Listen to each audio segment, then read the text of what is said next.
मेरी इंजीनियरिंग ख़त्म हुए 10 साल बीत चुके हैं और आज मैं एक मल्टीनेशनल कंपनी में अच्छी पोजीशन पर काम करता हूँ।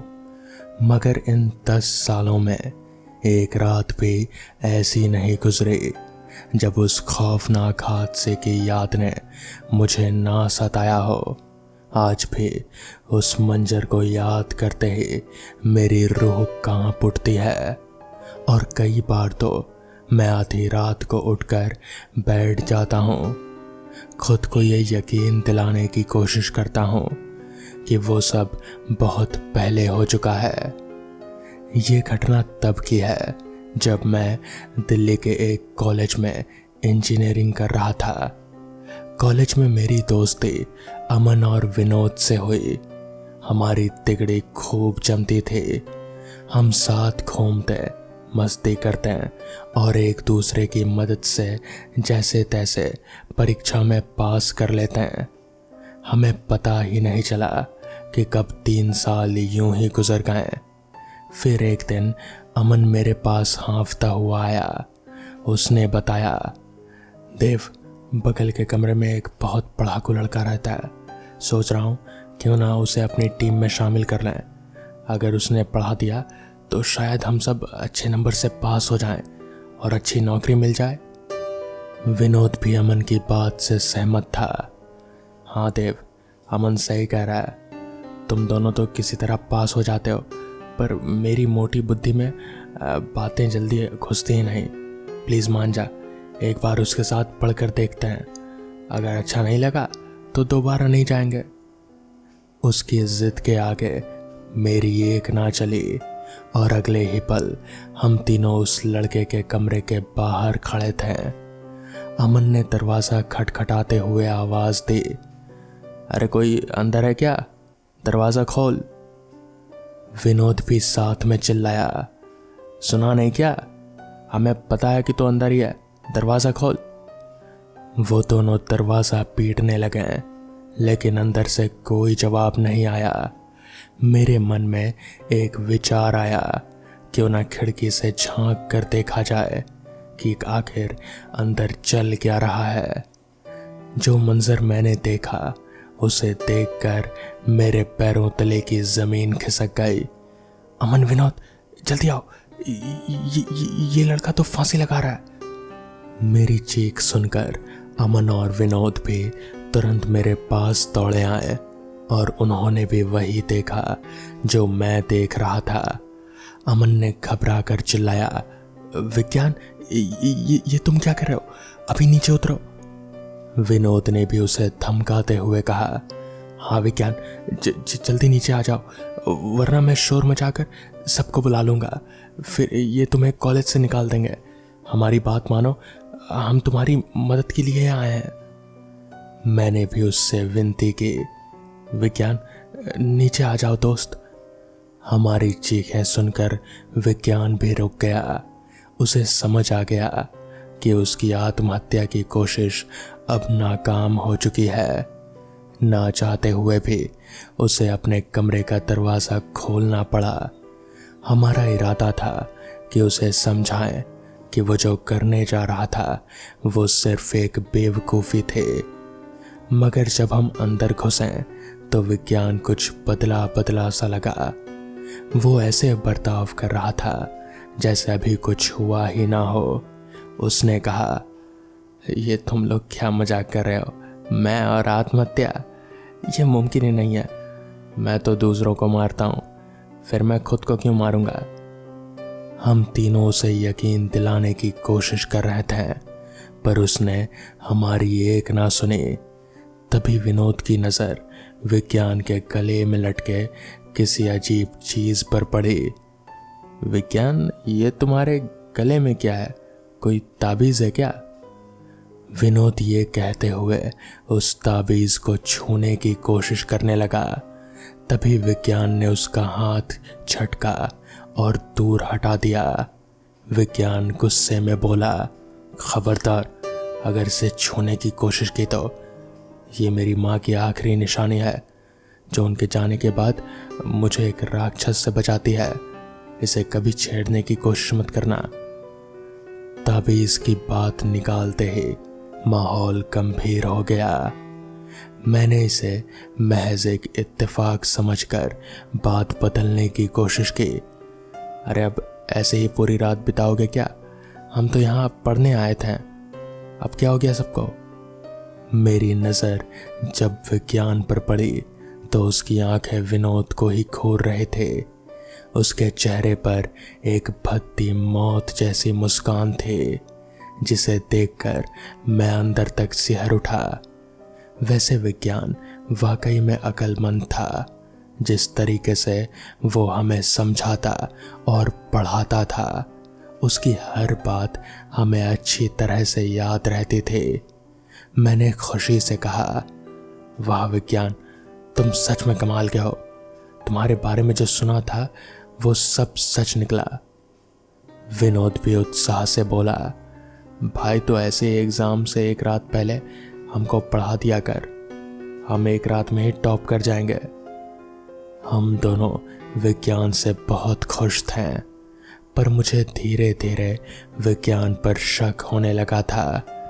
विज्ञान से पढ़ने के बाद हम सब अच्छे नंबरों से पास हो गए, पर अब बहुत कुछ बदल चुका था। विनोद ज़्यादातर विज्ञान के साथ रहने लगा था। हैरानी की बात थी कि विज्ञान के हमारी ज़िंदगी में आने के बाद से विनोद 2-3 बार बड़ी बड़ी दुर्घटनाओं से बाल बाल बचा था, और दोनों बार विज्ञान उसके साथ ही मौजूद था। उन दोनों की अच्छी जमने लगी थी, पर इस वजह से उनमें कभी कभी नोक झोंक भी होने लगी थी। विनोद अक्सर विज्ञान को उसके ताबीज को लेकर ताना मारते रहता। विज्ञान, तुम इसे क्यों पहनते हो? एक इंजीनियर के स्टूडेंट होकर भी अंधविश्वास पर विश्वास रखते हो? कितनी मूर्खता की बात है। मैं होता तो कब कैसे तोड़कर फेंक देता। विनोद की ये बातें सुनकर भी विज्ञान कुछ नहीं कहता था, पर उसके चेहरे पर वही मौत जैसी भद्दी मुस्कान फिर से झलक उठती, जिसे मैंने पहले भी देखा था। कुछ और दिन ऐसे ही बीत गए। हमारे फाइनल सेमेस्टर के एग्ज़ाम्स सर पर थे, और ठीक एक हफ्ते पहले विनोद का जन्मदिन भी था। हमने हॉस्टल के छत पर बिना किसी की इजाज़त के विनोद की बर्थडे पार्टी रखी। मैंने विनोद से पूछा, अरे विनोद, इतना चुप क्यों हो तू? क्या हुआ? अपने जन्मदिन वाले दिन तो खुश नहीं लग रहा? मेरी बात सुनकर विनोद और परेशान हो गया। उसने चिल्लाते हुए कहा, भैया देखो, विज्ञान अभी तक नहीं आया, जबकि मैंने उसे सबसे पहले बुलाया था। विज्ञान के प्रति विनोद का ये लगाव मुझे कुछ अजीब सा लग रहा था, पर मैंने इस बात को नज़रअंदाज कर विनोद को अपने साथ नाचने के लिए कहा। शुरू में तो विनोद ने मना किया, पर शराब के नशे में उसने भी हमारे साथ मज़ा करने लगा। रात काफ़ी गहरी हो चुकी थी। हमारे सभी दोस्त जा चुके थे। अब बस मैं, विनोद और अमन ही बचे थे। इस बीच विज्ञान कब हमारे बीच आकर नाचने लगा, हमें पता ही नहीं चला। नाचते नाचते विनोद की नज़र फिर से विज्ञान के गले में लटके उसी ताबीज़ पर पड़ी, और उसे फिर से चिढ़ होने लगी। कितनी बार मना किया है तुझे, पर तू ये फालतू का अंधविश्वास गले में लटकाए घूमता रहता है। विनोद ने इतना कहकर विज्ञान के गले से वो ताबीज खींच लिया और उसे अपने पैरों के नीचे कुचल दिया। अमन ने विनोद से घबरा कर कहा, विनोद, ये तूने क्या कर दिया? वो उसकी माँ की आखिरी निशानी थे। अमन विनोद को एक कोने में ले गया, पर मैं अभी भी विज्ञान के सामने ही खड़ा था। ताबीज़ के टूटते ही विज्ञान की आंखें लाल हो गईं। उसके कंधे से नुकीली हड्डियां उभरने लगी और बदन पर घने बाल उगाए। उसकी हड्डियां अकड़ रही थी और वो किसी खूंखार भेड़िए की तरह अपने दोनों हाथों पैरों के बल जमीन पर बैठकर गुर्राने लगा। मैंने घबरा कर चिल्लाया, विज्ञान, ये तुम्हें क्या हो गया? तुम किसी भेड़िए की तरह क्यों दिख रहे हो विज्ञान? मैं उससे दूर हटता जा रहा था। सच कहूं तो इस पल ने मेरे सारे डर को हकीकत में बदल दिया था। मेरी बातें सुनकर वो भेड़िया मुझे मारने के लिए मेरी ओर ही बढ़ रहा था। तभी विनोद ने हिम्मत जुटाकर कहा, अरे जानवर, उस पर क्यों अपना जोर दिखाता है? अगर हिम्मत है तो मुझसे लड़। विनोद की बात सुनते ही वो भेड़िया उसकी तरफ मुड़ गया। अमन विनोद के पास ही खड़ा था। उस खूंखार भेड़िए को अपनी ओर आता देख रहा था। अमन ने सख्ते में आकर कहा, विनोद, ये विज्ञान तो एक भेड़िया बन चुका है, पर यह कैसे मुमकिन है? इतना कहते हुए अमन ने पास में पड़ी एक लोहे की रॉड उठाई और विनोद को बचाने के लिए तैयार हो गया। भेड़िए को अपनी तरफ आता देख विनोद ने सबको हकीकत बतानी शुरू की। अमन, मुझे आज ही पता चला कि यह विज्ञान एक इंसान नहीं बल्कि एक भेड़िया है। जब मैं इसे जन्मदिन पर बुलाने के लिए इसके कमरे में गया था तभी मुझे इसकी असलियत का पता चल गया। यह इंसान बनकर लोगों के बीच रहता है और अपने लिए आसान शिकार ढूंढता है। इस ताबीज की वजह से यह इंसान का रूप ले सकता है या किसी इंसान के शरीर में समा सकता है। इस वक्त यह जिस विज्ञान के शरीर में था उसे इस भेड़िए ने 6 साल पहले ही मार डाला था। विनोद अपनी बात पूरी कर ही रहा था कि अमन ने भेड़िए पर जोरदार हमला कर दिया। मैं भी पीछे से खाली बोतलों से उस पर वार कर रहा था, पर हमारी कोशिशें नाकाम रही। लोहे की रॉड से कई बार वार करने के बावजूद उस भेड़िए को एक खरोच तक नहीं आई। उसने अपने नुकीले पंजों से अमन का पेट फाड़ दिया और उसकी सारी अतड़ियां बाहर निकाल दी। फिर उसने अमन का सिर अपने मुंह में दबाकर धड़ से अलग कर दिया। उसके बाद उसने दोनों बेजान शरीरों को हॉस्टल की छत से नीचे फेंक दिया। भेड़िए का इतना खूंखार रूप देखकर विनोद और मेरी रूह कांप उठी। मैंने तुरंत विनोद को चीखते हुए कहा, विनोद, वहां से भाग, वरना ये तेरा भी वही हाल करेगा। मैं अभी उसे समझा ही रहा था कि विनोद ने अपनी सारी हिम्मत बटोरी और खड़ा हो गया। नहीं देव, तू भाग जा, यहाँ से भाग जा और अपनी जान बचा ले। मैं जानता हूँ ये भेड़िया हर हाल में मुझे मार डालेगा। ये विनोद से मुझसे कहे गए आखिरी शब्द थे। विनोद ने मुझे जोर से भागने का कहकर खुद ही छत के किनारे पर जाकर खड़ा हो गया। भेड़िया उसकी तरफ दौड़ा ही था कि विनोद ने उसे कसकर जकड़ लिया। विनोद ने दहाड़ कर कहा, मैं तुझे और अब मेरे लोगों की जान लेने नहीं दूंगा। तूने मेरे दोस्त अमन पर जो हमला किया उसका बदला तो मैं लेकर ही रहूंगा। इतना कहते हुए विनोद अपनी पूरी ताकत से उस भेड़िए को छत के किनारे की ओर खींचने लगा। विनोद इस भेड़िए के जिस्म से इस तरह से चिपक गया था कि ढेर सारे हमले के बाद भी वो भेड़िया खुद को उससे अलग ही नहीं कर सका। विनोद धीरे धीरे उस भेड़िए को किनारे तक ले गया। मैं भी अपने डर से मजबूर एक जिंदा लाश की तरह ये सब होते हुए देख रहा था। तभी विनोद उस भेड़िए को अपने साथ लेकर हॉस्टल की छत से नीचे जा गिरा। एक ही पल में मेरे 2 सबसे प्यारे दोस्त मुझे हमेशा के लिए छोड़ गए थे। अगले दिन जब कॉलेज को इस बारे में पता चला तो मैंने उन्हें सारी सच्चाई बता दी, पर किसी को भी मेरी बात पर यकीन नहीं हुआ। बल्कि कॉलेज प्रशासन ने मुझसे कहा कि मुझे पुलिस को ये बयान देना होगा कि विनोद और अमन नशे में धुत होकर आपस में लड़ने लगे और अपनी ही गलती से हॉस्टल की छत से गिरकर उनकी मौत हो गई। उन्होंने मुझे ये भी धमकी दी कि अगर मैंने ऐसा नहीं किया तो कॉलेज मेरा करियर बर्बाद कर देगा और मुझे कहीं नौकरी नहीं मिलेगी। ना चाहते हुए भी मुझे कॉलेज की बात माननी ही पड़ी और उस रात हुए भयानक हादसे को महज एक गलती बताना पड़ा। ये बात मुझे आज भी सबसे ज़्यादा सताती है और रातों को चैन की नींद सोने नहीं देती। अमन और विनोद की चीखें आज भी मेरे कानों में गूंजती है, क्योंकि मैं ही अपने दोस्तों को इंसाफ नहीं दिला पाया। उस हादसे वाली रात को हॉस्टल की छत से 3 लाशें नीचे गिरे थे, पर मेरे लिए सिर्फ 2, अमन और विनोद की। उस भेड़िए को कहीं कोई नामो निशान तक नहीं मिला। ये बात मैंने आज तक किसी को नहीं बताई।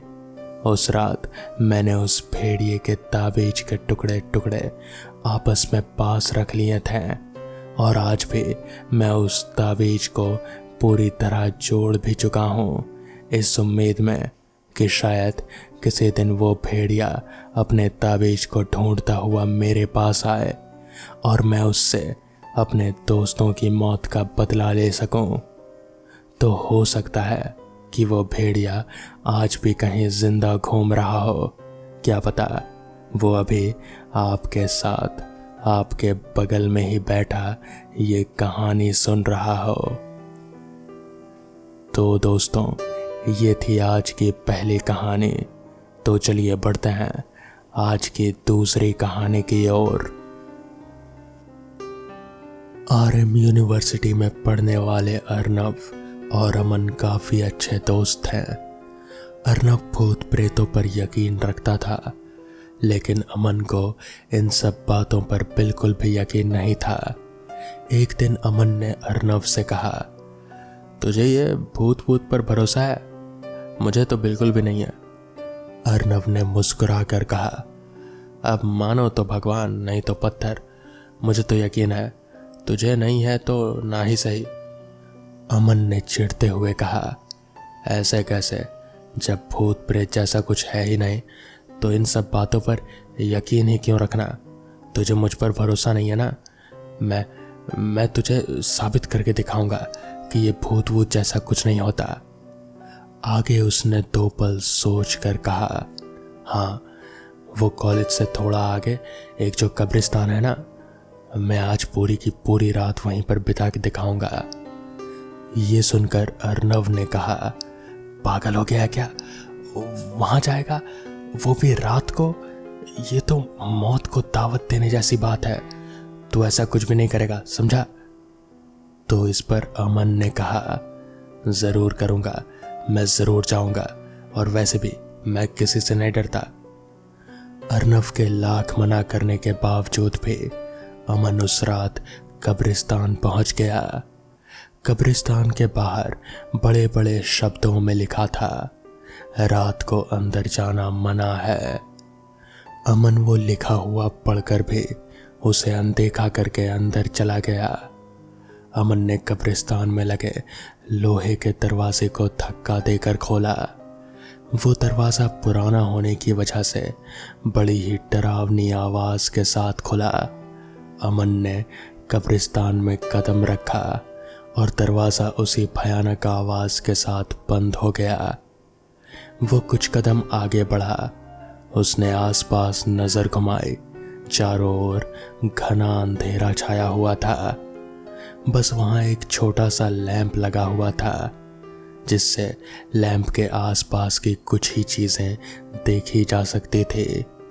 हवा की वजह से पेड़ के पत्तों की सरसराहट सुनाई दे रहे थे।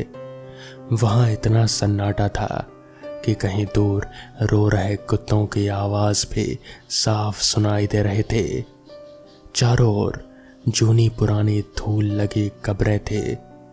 कब्रें जो नई बनी हुई थी, तो वहीं कई कब्रें टूटी फूटी और पुरानी भी थी, और कहीं कहीं पर कब्र बनाने के लिए गड्ढा खुदा हुआ था। वहां का नज़ारा शरीर में कंपन ला देने वाला था। अमन चारों ओर देखे जा रहा था, तभी उसे खुद के आसपास किसी के होने का एहसास हुआ। उसने आसपास देखा लेकिन कोई नहीं दिख रहा था। तभी उसकी नज़र थोड़ी दूर एक छोटी बनी कब्र पर पड़ी। उस कब्र के पास एक छोटा बच्चा खड़ा था। अमन ने अपने आप से कहा, एक बच्चा, वो भी यहाँ इतनी रात को? लगता है गलती से आ गया होगा, मुझे उसकी मदद करनी चाहिए। अमन उस लड़के के पास गया। वो लड़का मैले फटे कपड़ों में एकटक उस छोटी सी कब्र को ही देखे जा रहा था। अमन को अंधेरा होने की वजह से वो लड़का साफ दिखाई नहीं दे रहा था। फिर भी उसने बच्चे से पूछा, तुम कौन हो? तुम्हारा नाम क्या है? अमन के पूछने पर भी उस लड़के में कोई हरकत नहीं हुई, जैसे उसने अमन की बात सुनी ही नहीं। कोई जवाब ना मिलने पर अमन ने दोबारा पूछा, मैं तुमसे बात कर रहा हूं, तुम्हें सुनाई नहीं दे रहा? तुम कौन हो और यहाँ इतनी रात में क्या कर रहे हो? इतना पूछने पर भी कोई जवाब नहीं मिला। अब की बार अमन ने थोड़ा जोर से पूछा, तुम कौन हो और कहाँ रहते हो? ये सुनकर वो बच्चा अमन की ओर मुड़ा। बालों में मिट्टी लगी हुई, आंखों की पुतलियां बिल्कुल सफेद, चेहरे पर कोई भाव नहीं और जैसे खून ही ना हो, बिल्कुल वैसा शरीर। उस लड़के को देखकर ही अमन के शरीर में सिहरन सी दौड़ गई। उस बच्चे ने अपना हाथ उठाकर उंगली से उस कब्र की ओर जहां वो देखे जा रहा था उस तरफ इशारा कर दिया। इससे पहले कि अमन कुछ प्रतिक्रिया दे पाए, उससे पहले ही वो बच्चा काले धुएं में तब्दील होकर एक पल में ही उस छोटी सी कब्र में समा गया। अमन ये देखकर स्तब्ध रह गया। उसे समझ में नहीं आया कि आखिर ये हुआ क्या, लेकिन उसे ये ज़रूर एहसास हो गया कि उसने यहाँ आकर बहुत बड़ी गलती कर दी है। वो बस जल्द से जल्द इस कब्रिस्तान से बाहर निकल जाना चाहता था। वो वहाँ से घबराकर जल्दबाजी में भागा। अमन अभी बहुत सारी कब्रों के बीच में था। तभी अमन को किसी के रोने की आवाज़ सुनाई दी। ये सुनकर 2 पल के लिए वो वहीं रुक गया। अचानक ढेर सारे लोगों के चीखने चिल्लाने और रोने की आवाज़ें आने लगी। वो आवाज़ें इतनी तेज और भयानक थी कि अमन ने अपने कान अपने हाथों से कसकर बंद कर दिए। वो वहाँ से जैसे तैसे निकला। थोड़ा आगे जाते ही वो अचानक किसी चीज़ को देखकर मानो अपनी जगह पर जम गया, क्योंकि सामने एक औरत खड़ी थी जिसका चेहरा मिट्टी से सने बालों से ढका था। धूल मिट्टी में और पुराने होने की वजह से फटे कपड़े पहने हुए, जिसका पूरा शरीर सड़ चुका था, वैसी औरत अमन के सामने खड़ी थी। उसने अमन को देखकर अपना हाथ उठाकर अमन की ओर धीरे धीरे बढ़ाया। अमन को ये देखकर पसीने छूट गए। उसका गला डर से सूख गया और वो देखते ही देखते धड़ाम से गिर पड़ा। जब उसकी आंख खुली तो वो हॉस्पिटल के बेड पर लेटा हुआ था। उसे रात में हुए हादसे की वजह से तेज बुखार आ गया था। उस रात के बाद से अमन, जो किसी चीज से नहीं डरता था, आज उसकी धड़कन छोटी सी छोटी बात में भी बढ़ जाती है।